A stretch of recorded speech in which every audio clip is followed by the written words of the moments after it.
Welcome back. Today we are on our 5th podcast episode and today we have Azhar Sulaiman. Mr. Azhar Sulaiman, the most famous Azhar Sulaiman. I come from next, first face I see is Azhar Sulaiman. Today we are very happy to have him. Say hello everybody. Maybe Mr. Azhar Sulaiman can give us a little bit of introduction about yourself. Yeah, so I'm in the industry going to be 10 years. Before this, I was with Singapore Airlines. I flew for 5 years. After that, I decided time to have a ground job, right? Yes. But Singapore Airlines does shape me on who I am today because I have this tagline or this saying, national service turned boys into men. Singapore Airlines turned men into gentlemen. Dekat sikit. But yeah lah, because it taught me a lot of things that we wasn't taught in the army or in school, like how to take care of yourself, how to be nice to people, how to say nice things to people, how to thank people. All these are important. Example like how to take care of yourself. Yeah, take care like grooming lah. Because there will be grooming check every week and they check on your weight, they check on your... Serious? Weight have? Yeah, of course. They check either every week or every month your BMI and all that lah. Then they force us to greet everyone, which I think is useful because it's not natural to us. I mean, in school, you only greet the teacher once a day or whatever. But this one, from one end to one end, everyone that we pass by, we have to greet. In a way, good lah. Because I feel that's lacking in our society where we pak orang tengok bawah, in the lift, look down. Not so shock lah. I mean, if you compare to the Western, right, or the other side of the country, the world, they would greet you, acknowledge you, like hold the door for you. It's quite lacking tau kat Singapore actually. You hold the door for people who don't even say thank you, in Singapore lah. So that's why I feel it's a good school that taught me and shaped me on who I am today lah. So very service focused, service oriented. Yes, definitely. So why real estate? Is that the question? Yeah. Start je. Why real estate? I'm still not sure why. Actually, during my poly, right? I mean that time kita boleh pilih course kan. Before the diploma in real estate was my 10th choice, number 10. I actually choose this course before I keluar rumah. My sister said, "Hey, go pilih this real estate lah." Then I'm like, okay lah. I just put at my number 10 choice. And then in the end, I get that diploma in real estate lah. I mean the course lah. So yeah, I won't say I have passion or minat daripada dulu. Is coincident punya benda lah. So you got your license from your diploma in real estate. Yeah. Free license. So shortcut lah. Might as well after my flying career, right? Then I'm like, might as well I try this first. Yeah. Initially it was very hard for me because I didn't take the exam recently. My knowledge was nearly zero compared to those people that took the exam or took the course, practice it. Your knowledge is quite recent. Mine is like after 5 years of flying. Before that was army, 2 years. Whatever I learned 7 years ago, I don't even remember. Yeah, I had to start from zero lah basically. And who helped me out? I think it's purely HDB lah. I always call HDB lah. HDB.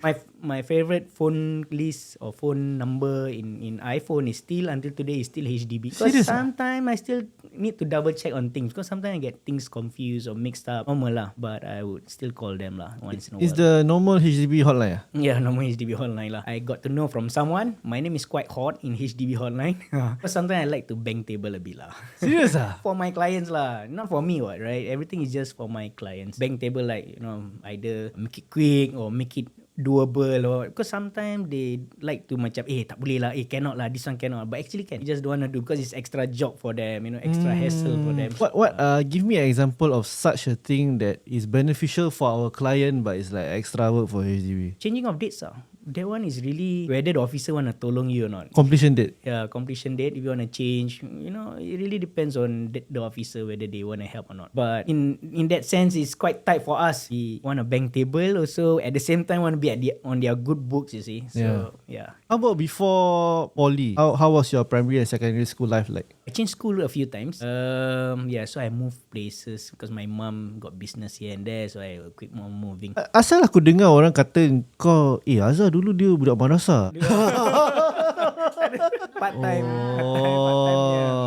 That's like, macam mana kau buat dakwah kat cabin crew But that story of mine, when I got number 1, I remember it was secondary 3 lah. I got number 1 in madrasah, right, for the whole level and all that. Weekend madrasah. Weekend madrasah.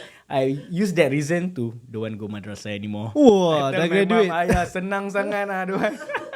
Ni mana punya Rauda?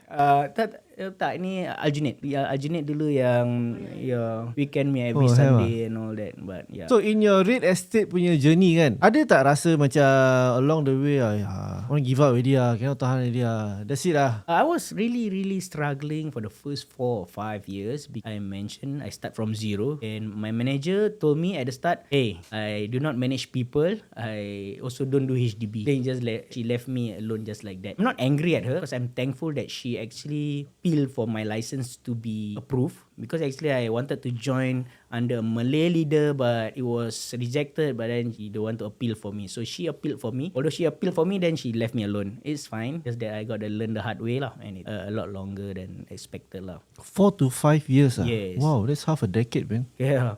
I remember because nobody taught me anything, right? So and my division, not many are doing HDB. I'm like all alone also. Then but back then being single is easier lah. Tak untung sangat pun tak apa, in a way, because I also got do some other side business here and there. So I didn't really think too much on it. I just do it lah. So on top of doing real estate, you're doing some other side hustle. Yeah, like side business lah, jualan.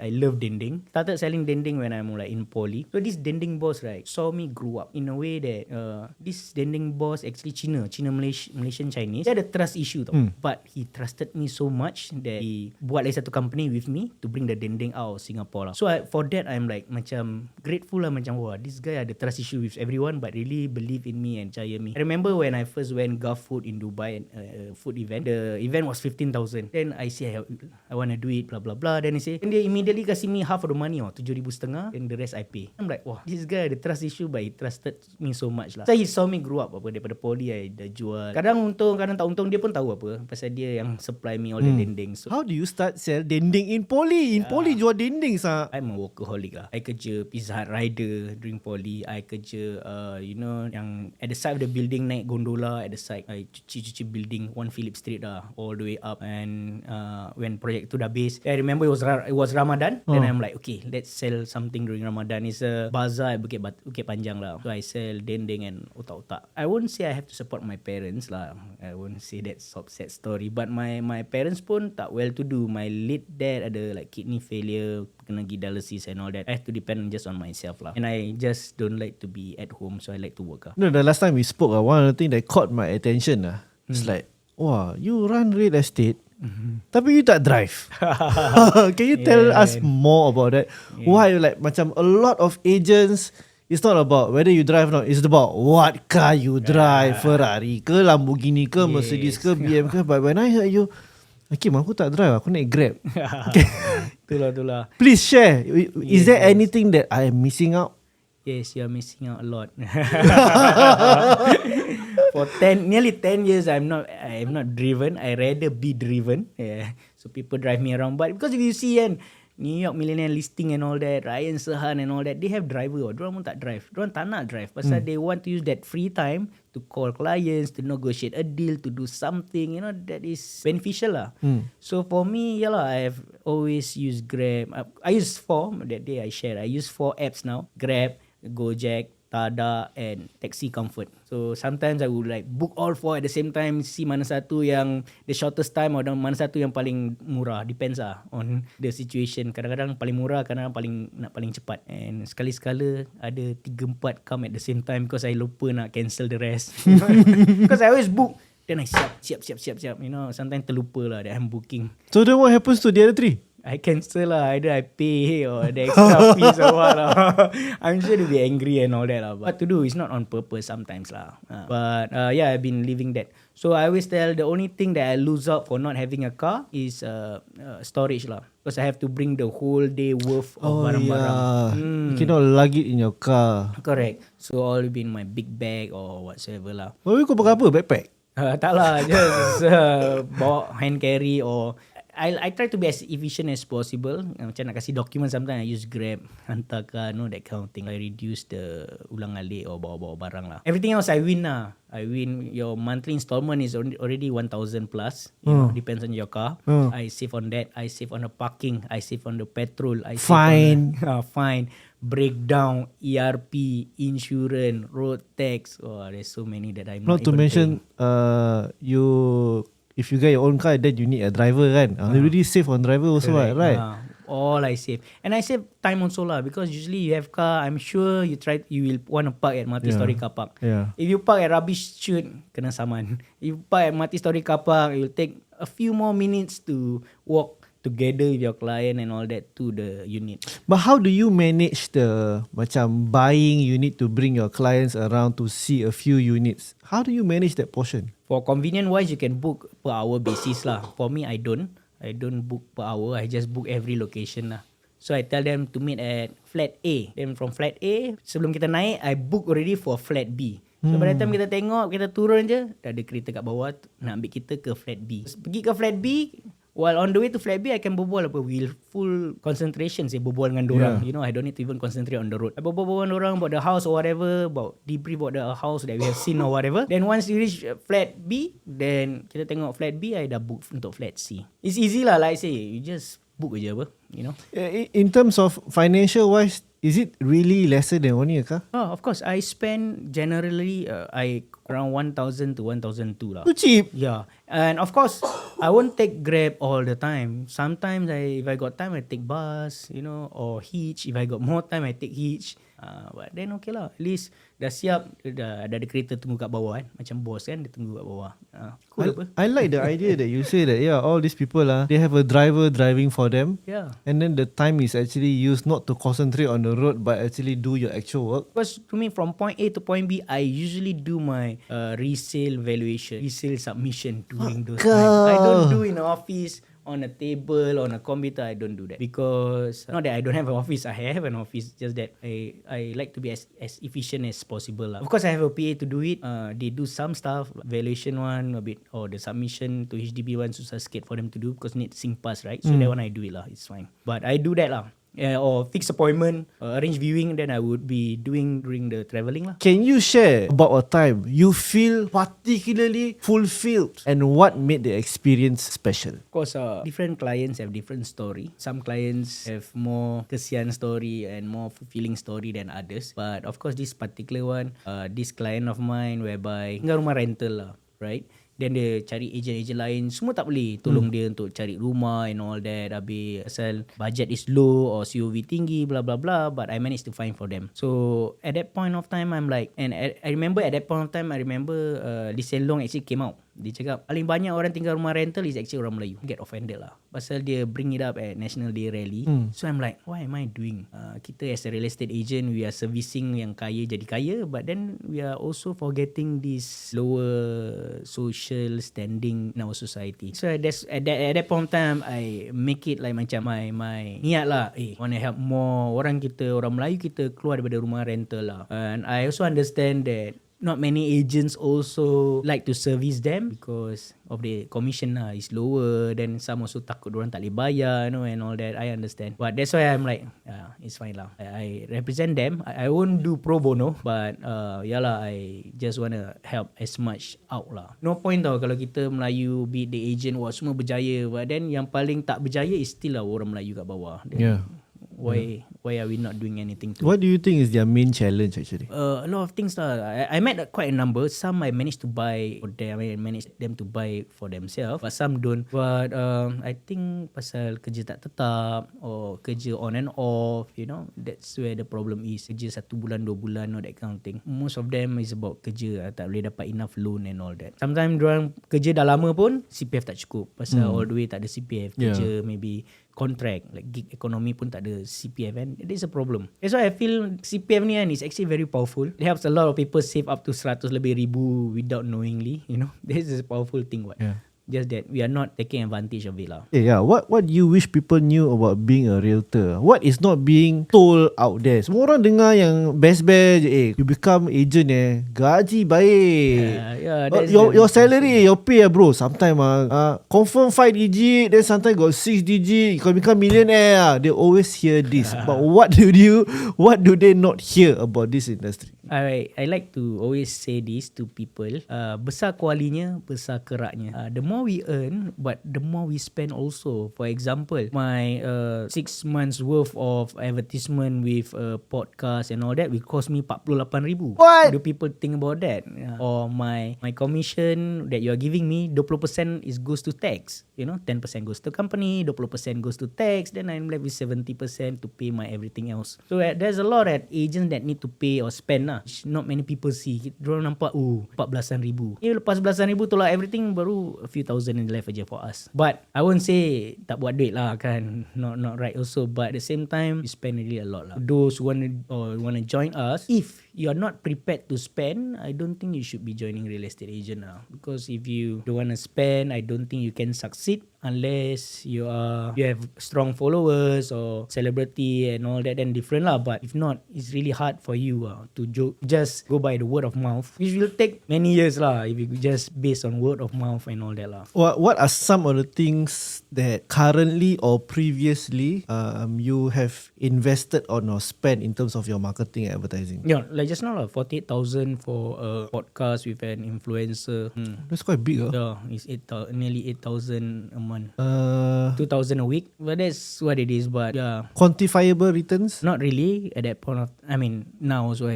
Not just at that point of time. Not really, because I don't see it coming because it's a bit too much. Because all these podcasts also know that agent banyak duit and they're willing to spend. So that's why they come up with that figure. So yeah, I think I paid a bit too much for that lah. So different, I will assume different people, different rates lah. Yeah, but of course some may worth 10, 12, 13,000 a month. Some, but not all or not a lot.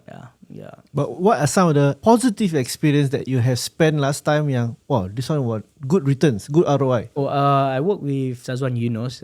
He's a funny guy. Yeah, I pay him for the acting and for putting my video on his platform, and quite a good reach lah. Because he got a lot of followers as well and well liked. So people tend to remember him and me together doing funny videos and all that. So where can we see some of these videos? You must find like treasure hunt like that.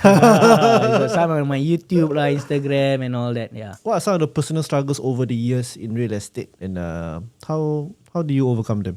Personal struggle, of course, like I mentioned, initially I was struggling. I didn't close a lot. Then, of course, money are tight. Like I say, although I was from Singapore Airlines, actually cabin crew don't save a lot. I like to spend a lot. So I don't have much saving from my 5 years worth of flying into real estate. I remember back then, I do Facebook marketing. I sampai max out my Facebook punya credit card, for my credit card. Then I have to stop and wait until my commission masuk and all that, But at least there's credit card, you see. Without credit card, it's even worse. At least I have some buffer. Because not because we do not have money, just that kita punya duit in 3 months time baru masuk, that kind of thing. Lagging, lambat. Imagine you kerja 1 bulan, lagi 2-3 bulan baru gaji masuk. Can be tough sikit lah. Initially had that problem quite a few times. I remember I had to stop few times on my advertisement due to money issues lah. Cash flow challenges definitely. Correct. Because I don't do all the free marketing or lead generation activities like door knock or kasih flyer and all. I don't do that. Why? Because back then, imagine 10 years ago, I look even younger than now. I always have this mindset. If I approach people or walk up to people, nobody will believe me because I look too young for them, budak ni tahu ke jaga duit aku or jaga bacor rumah aku, that kind of mindset lah. It's a mind block thing lah. So I have never door knock in my entire career. So kasih flyer pernah lah, like try it out, doing roadshow and all that, test, but I didn't enjoy it. Tak pernah langsung door knock? Tak pernah. I never done it before. I've done it before, but for my other activities, I'm with a political party. I don't know. That one I do don't know for them. But for my real estate, zero. Aku cakap, aku pun tak dono. Itulah. Tu lah. Nowadays, we got dono. Yesterday we cerita. Correct. The best marketing is door knock and Facebook marketing. Give you an example. I pernah market, because I advertise a lot in Bukit Panjang. I concentrate just Bukit Panjang lah. So people in Bukit Panjang will really see my advertisement and all that. I ever walk or jumpa this, bring a buyer to see a unit at Segar Road. Then this seller was telling me, hey, I saw your advertisement. I nearly want to call you. Nearly Habis tak call? Why never call? Then my agent knock my door. Then use the door knock. I mean, the best way I feel, you door knock plus you do area target marketing. Oh, coincidence bro. Coincidence. You must do both. Imagine if you do both, isn't better, you see? Like they always see your face in Facebook, then you knock on their door. So the moment you knock, open the door, hey you! I saw your face. That is the most powerful thing lah. You know, you see both that in makes person sense. and in social Tapi media. dah jadi macam MP punya buat orang lah. Dia nampak je. But yeah, I feel that's the best lah. But I don't go that stage lah. I don't knock lah. What is your macam secret habits daily routine that help you stay focused and productive throughout your day other than taking Grab? Yeah. I cannot work from home because there's too much distraction. Baik sofa, baik katil, baik makanan, baik Netflix, layan your anak or your mom. Itu kena suruh vacuum. Tu lah. Macam-macam. So I like to push myself out of the house as soon as I can. So when I keluar or step out of the house saja, I will paksa my diri to do a lot of work lah. Whether it's liaising with clients and all that. That's my objective lah. To set appointments. Jadi I keluar rumah awal-awal, do work when I'm out of the house. Dalam rumah I really cannot do work. Bro, any tips not? Currently what I'm facing aku macam I know I should do but I'm not doing yet. Procrastinating Ya, dia macam selalu bilang diri okay, nanti InsyaAllah aku start tapi tak start. How do you incorporate exercise into your routine I'm not the best person to answer this. Mereka sama. Because after I officially divorced in October last year, then I'm like take a step back lah. I'm pushing everything later or procrastinating a lot. Haven't really like start my engine much as yet. But so I won't be the best person to answer at this current point of time. Maybe next year I tell you what I did. But now so procrastinating things lah. But unless I work with someone, then it will give me the discipline to do it lah. Like you, okay, got this podcast or this sharing, then okay, I will do it lah. But if it's just purely on me, then I'm like, yeah, do it tomorrow, do it later lah. Do you think in that sense macam we need a personal trainer to push us? Sometimes I feel that. Yeah. Kan? Mesti pressure sikit lah. To buck us a bit lah. That's the downside of self-employed. Do not have people to push us. You are against yourself lah. So that's why sometimes it's useful to have partners. That's why partnering up with people can be very beneficial. My slot or spot is still open for partnership. For context ni ni partnership apa punya partner ni bro? Kau dah single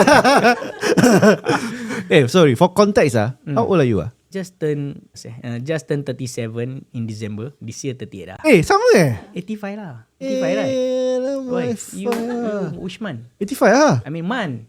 June. June. December boy. Sama would you say when at that time you started working, like whether part-time or full-time, poly punya age, was that a good exposure for you? Was it a good start in the working world? Definitely because I started experience hard work earlier than the rest one. I'm sure, of course I didn't start during poly lah. In secondary school I kerja KFC dah. I remember, secondary school you already start KFC I remember dah 15 belum? Dah okay. I remember belajar O-level pun buat ayam tau. Taruh I record lah, then I taruh sini picit play, then buat ayam, you know, that kind of thing. Ni betulnya apa breed entrepreneur? True breed entrepreneur. We learn the hard work earlier. Some the rest, you know, kerja keras ni 20 lebih. Ni when they have family baru kerja keras. Sebelum ada family tak nak kerja keras. So yalah, it depends lah, individual lah. Shape who I am today lah. Before I enter to Ramadan, who is this Azhar Sulaiman Aku check Azhar Sulaiman. Aku check. I just want to know which, like macam who is your macam manager which Malay manager are you under? Aku check because at the point of time macam when I was on YouTube, always this Aaron 1 come out. Aaron 1 division. Kali nampak kau why Aaron 1 division? Because I was in ERA. At ERA I dah nampak dia first join ERA, dia first month kan, dia close I think 8 Hilford unit. I'm like, I'm impressed by him lah. He's younger than us and he can close 8 unit during his first month. How old? I think 2-3 years younger lah. Okay lah, sikit lebih kurang lah. Sikit je. But he can close 8. I'm like impressed. I'm like, wow, this guy is good. Siap 8 Hilford unit and dia collect 20 lebih check. Any positive good golden nugget advice you can give me as a newbie? Not as a newbie. Like I say, you have huge followers in TikTok. The more it is necessary or important for you to really spend. Pasal the $1 I spend and the $1 you spend, yours will be more worthy. In a way that, contoh, my $1 can reach 100 people, example. I'm sure your $1 can reach 1,000 pasal you're more known. You kalau save on it atau thrifty on it, then you lose. So you also won't know when can you last these followers or what. If can last forever, good lah. But my point is, selalunya orang yang ada followers ni, dorang kemot sangat nak spend on advertisement. On that note, if today you're my mentor, say, Hakim, what's the number that immediately comes to mind right now to spend per month? Come. Minimum 1,000. Minimum. On social media On social media, minimum must be 1,000. So if you're really asking me, Hakim, you should push out juice every single dollar. Come, put a higher number. Paling banyak 10,000 lah. Dika. I can guarantee you if you spend 10,000 on social media, your commission insyaAllah will be at least 600,000 minimum. Per month. Yelah, walau per month. God, tu nak kena 10,000 per week, sir. Dia dah fikir lagi. Sometimes kita tak dream big, besar. So kita tak tahu kan. Kita nak besarkan lagi lah kan. Right.